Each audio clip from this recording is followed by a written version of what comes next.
Hello and welcome. Today we are in the Tier 8 US battleship, the North Carolina. We're playing a match on the map Neighbors, and as you heard at the start, I am using the Kong camouflage.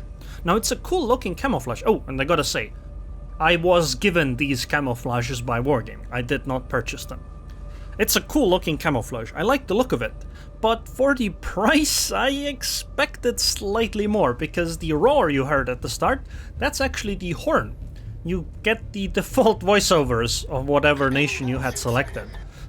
You don't hear any kind of gorilla sounds or Godzilla sounds or anything like that with these, at least as far as I can tell. And while you are in port, there is a Kong standing on the deck of the ship. He isn't there in battle, unfortunately.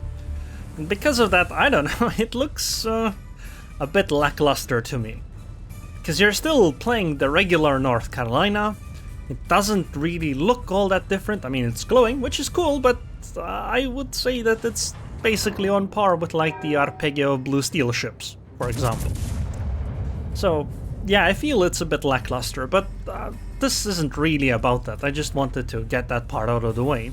Although if you guys want, I can try playing the Amagi and show you the Godzilla one as well. I haven't actually tried that one, and this is actually my very first game that I played with this. In fact, I haven't played North Carolina in so long that I didn't even have the ship set up. I'm not even sure if I've actually played the ship in like years.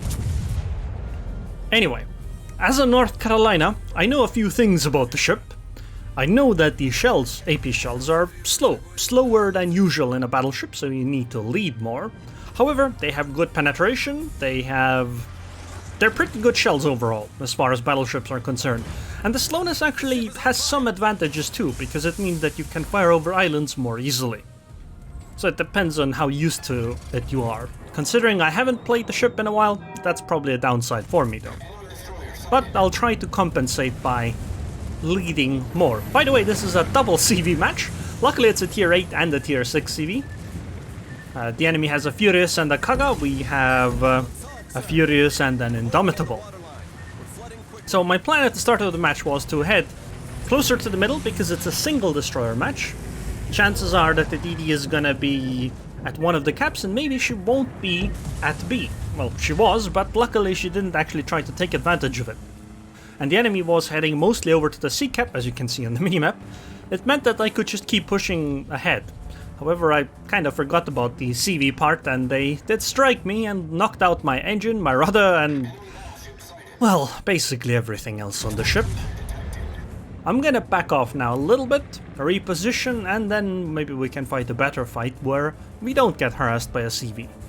By the way, I'd like to draw your attention to the minimap. Look at the A cap. Look at where our Bismarck is and our Alabama are. How did they get there? No, seriously. Like, I went towards the A cap, but it was pretty clear early on that the enemy wasn't gonna come over on this side of the map, so I went more towards the middle cap zone. Now, this information was available for my teammates as well, but for some reason they still decided to go the long way around the island. Like, I really don't understand what people are doing when they do such a thing. If you're in a fast battleship like a Bismarck, then sure, I mean, it can work sometimes. But what do you benefit from this? Why not just head over to where I was? Like, take about the same type of line. Because if you do that, you would be able to fire at all times, whereas the Bismarck couldn't because she was behind the island some of the time. And so the same basically applied to the Alabama. And I don't kind of understand that kind of positioning. Games are won and lost based on positioning, well, not always, but sometimes on positioning. And the positioning in that case matters on how many enemies are fighting how many allies. The team that brings more ships to the actual fight tends to win. So if you have some ships that take a really long path around the map where they block their own shots while they go around islands, then usually that means you're fighting with fewer ships than the enemy is, and therefore it puts your team at a disadvantage. This is why on north, for example, you don't want ships going to the old D cap around those big islands, because they usually block themselves from actually being useful for a few minutes. But enough of the complaining, it's not actually that bad in this match, because we've taken out one of the enemy cities, and we are in position to defend the big cap really well. Oh, and we're gonna take out their only destroyer in a moment too, so we should be in a very good position. Wait, did I lead too much? Nope, just enough. Enemy destroyer blown up. Goodbye, Navy. So, next up, I'm gonna turn away and start kiting back, because I'm guessing that Bismarck and Massachusetts are gonna push. And Massachusetts and Bismarck both have secondaries that are really effective at long range, which means that I do not wish to be anywhere near them when, you know, the actual combat starts, because they simply win, or at least be in an advantageous position when that happens. So, what did you do, Dallas? Why did you have to go and die over there? I needed your help. I was hoping I could do the same thing to the enemy Zara, but unfortunately I only got over penetration. Somebody else will have to finish her. But I'm gonna have to kite backwards. Because actually I should already be in secondary range of that Massachusetts. But for some reason, maybe the Massachusetts doesn't have secondary range of some kind? That's good for me, but I was risking it by staying a bit this close.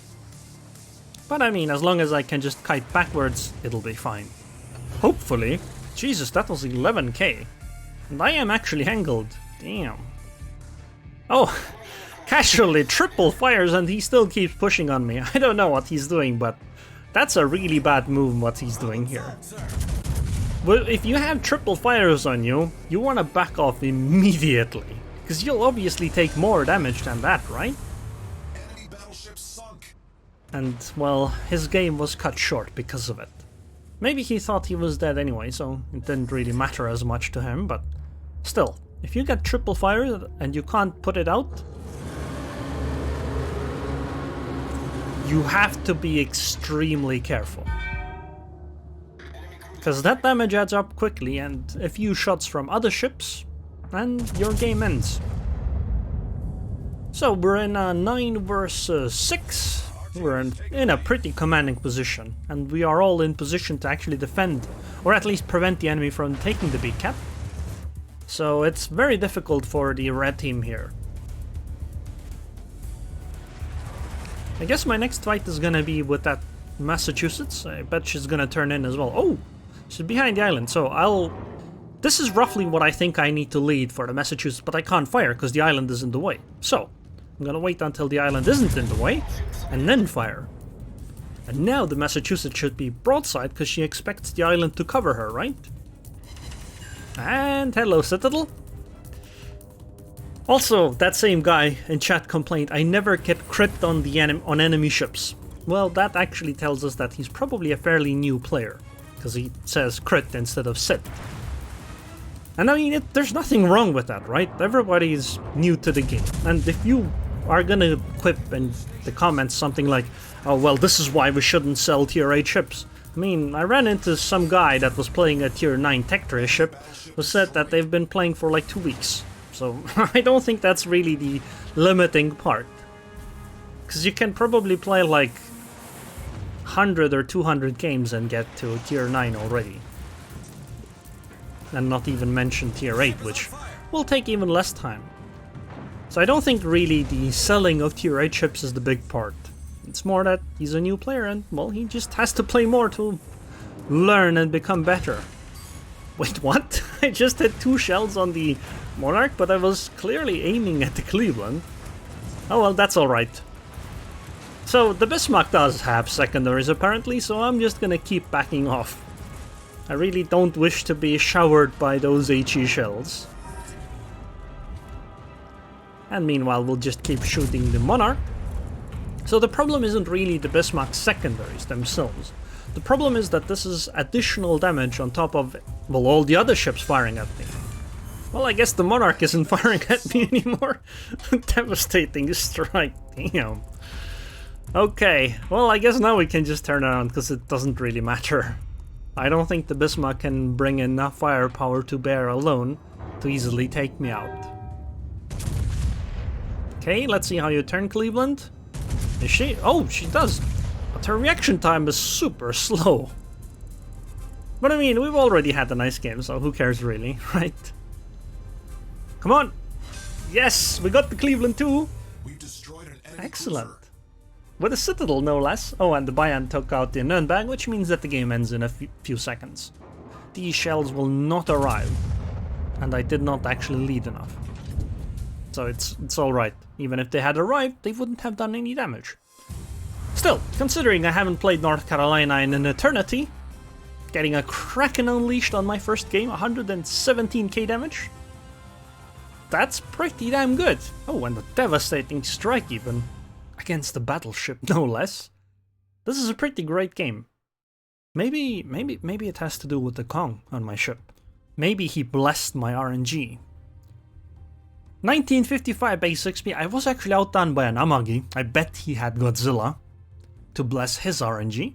But still, I can't believe how great of a game this was, considering I truly haven't played North Carolina in forever.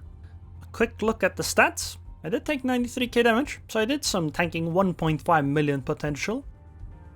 So here is Kong in port. He just casually swipes at planes once in a while. You can also hear the horn in a bit. Sounds pretty cool.